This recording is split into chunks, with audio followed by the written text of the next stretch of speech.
My house was built in 1904. It's a single-family home, wood frame setting on a concrete block foundation. I have been living here for about 12 years.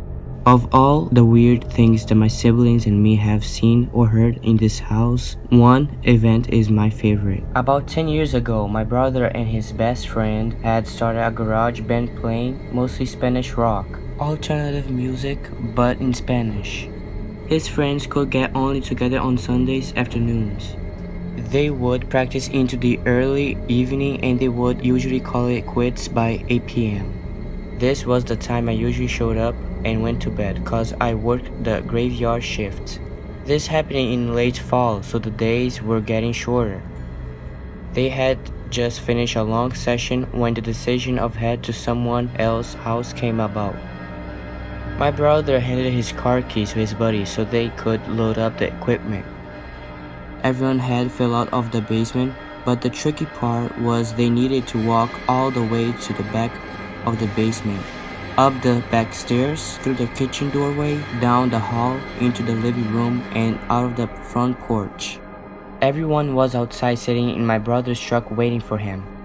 My brother was walking up the back stairs when he remembered that he left his pancakes in a to-go container sitting on the speaker in the basement. He made a decision to go back. Now the basement is not clean, with full sight lines. There had been partition made and the boiler and the main heating unit right smack in the middle. So after my brother walks back, he's about to retrieve his food container when out of the corner of his eye, he sees it.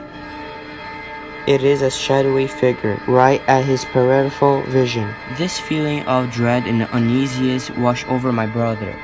We had been taught that if you're in the presence of a spirit or a ghost and you felt a bad vibe, to say a quick prayer or to cuss at it. My brother chose the latter. He basically just told it, "Hey, f*** you. I don't have time for this shit." My brother starts to walk in the back of the basement and briskly up the stairs, closing the doors and turning off the lights as he walks out. The last light switch is on the opposite side of the front door. Luckily, the door was open and the light from the street lamp was flooding the living room with its amber light. My brother said he felt something at his back, but at no point did he turn around.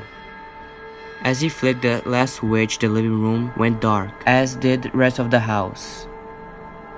As he stepped out, he pulled on the door, closing it behind him. Still holding his food container in one hand, he jogged down the few porch steps. He walked towards the front gate.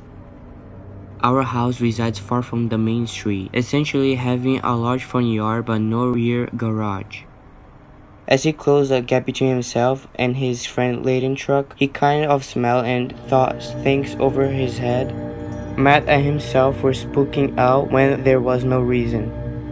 He climbed into the driver's side of the truck, putting on his seatbelt and getting ready to pull out of the parking spot directly in front of the house when one of his friends asked, "Hey, wait, what about your brother?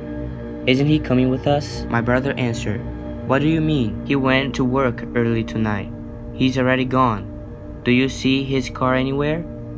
The next question they asked, "So then, who was walking behind you when you were leaving the house?" Thanks for watching the channel news series. Let me know in the comments below if I should continue. Of course, I will be better as the time goes by.